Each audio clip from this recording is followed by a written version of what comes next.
This has to be one of the most outdated cars of 2023.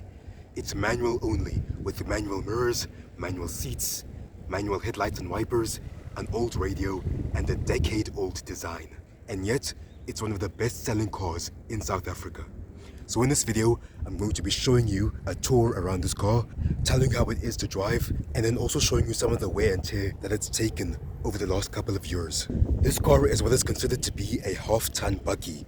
Bakkie basically talking about the fact that it has a bed, so people call it a pickup or a ute in Australia, and half-ton because it can carry about 500 kilograms of weight inside of here. So the competitors of this car included the likes of Ford Bantam and the Chevrolet Utility, until Chevrolet decided to pull out, and then Ford just straight up just stopped making these. So now, as of 2023, this is the only car left, and by next year, there will no longer be any half-ton bakkies for sale in this country. And this is unusual when you consider the fact that this car is still number 9 in terms of best-selling cars in South Africa. This car first launched in the late 2000s as a successor to one of Nissan's other half-ton pickups, and then got a facelift I think around 2009-2010.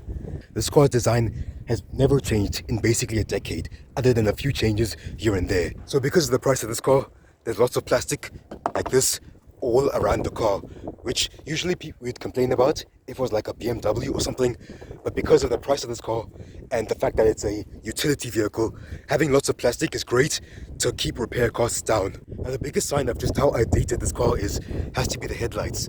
They do not have daytime LEDs like most modern cars do, even ones from Nissan's own lineup. And yeah, the cup holders, look at this.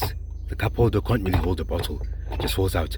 Even with McDonald's cups, so energy drink bottles, whatever, they just kind of do this. Kind of have to drink like half the drink so it doesn't tip over. The sides can't really fit this 500 milliliter flask. There's even a back. I accidentally got something stuck here like years ago and I can't take it out.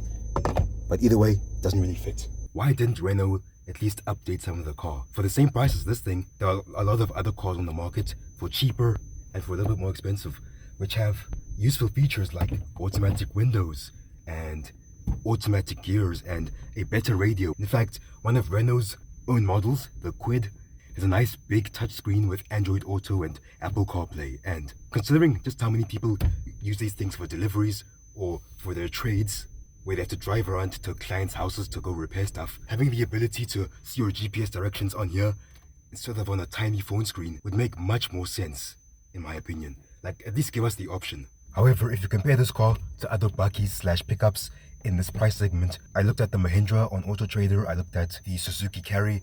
They also seem to be fairly sparse in features, so I guess that's just how these vehicles are. So to me, it feels like Nissan is just being complacent here. I feel like Nissan knows that they have very little competition, so they don't really bother to change anything because people will still buy the cars, and they still are buying these, despite the lack of features. Now the engine in this car is of course a 1.6 litre engine with 4 cylinders, 4 valves per cylinder, meaning 16 valves total.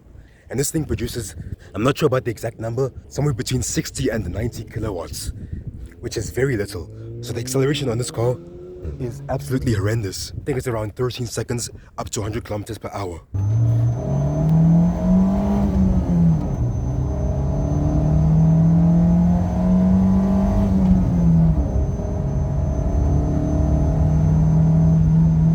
Lack of power isn't really a problem when you consider that most of the time you'll be accelerating pretty slowly because of the weight on the back and the fact that obviously if you accelerate very quickly, then you can mess up the stuff you're carrying on the back. So maybe it's not a problem. This car, especially at highway speeds, you basically have to shout just to be heard by your passenger. Alright, now this is what it sounds like if you are speaking with the aircon turned off. Still not quiet at all. Our downside of this vehicle is that there is no steering column adjustment, so you can't raise or lower the steering wheel. So it's pretty much stuck in this position. And just like with many cars that have analog speedometers, this one will underestimate your speed. So if you're doing 80, you're probably doing like maybe 75. If you do 120, you're actually doing about 115. So the chances of you exceeding the speed limit are pretty low.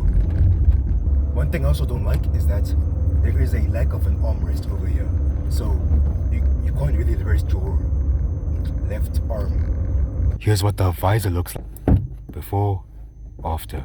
This is where my eyes are, so that's how much you get. Let's talk about how this car is holding up after a couple of years of use. This one is of course from 2013. It's kind of old. So if you look here, you can see how whatever this thing is, I guess it's a shielding for the wiper blade, is kind of cracked. The battery inside will die if you don't turn off the radio. So always make sure to turn it off, otherwise you'll have some unfortunate issues when you try and start it. The rubber over here, you can see how it's actually torn, just out of age, but should be pretty cheap to replace. Over here in the back, in the bed, you see these holes here? They are for drainage. And unfortunately, I think maybe it's from sitting outside, the drainage holes no longer work. So whenever it rains and this car is outside, this place just turns into a swimming pool. And I'm not joking. Just like with many other owners, we also had a canopy on top here. And unfortunately, it looks like some water might have gotten in here over the long term, ate away at the paint, and now you can see that there's a bit of rust on the car. So just be careful. Maybe every once in a while, take off your canopy just to make sure everything is alright.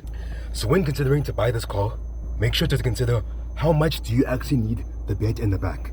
Because if you don't really need it, I'd recommend going for a newer car which has better technology and is probably much safer.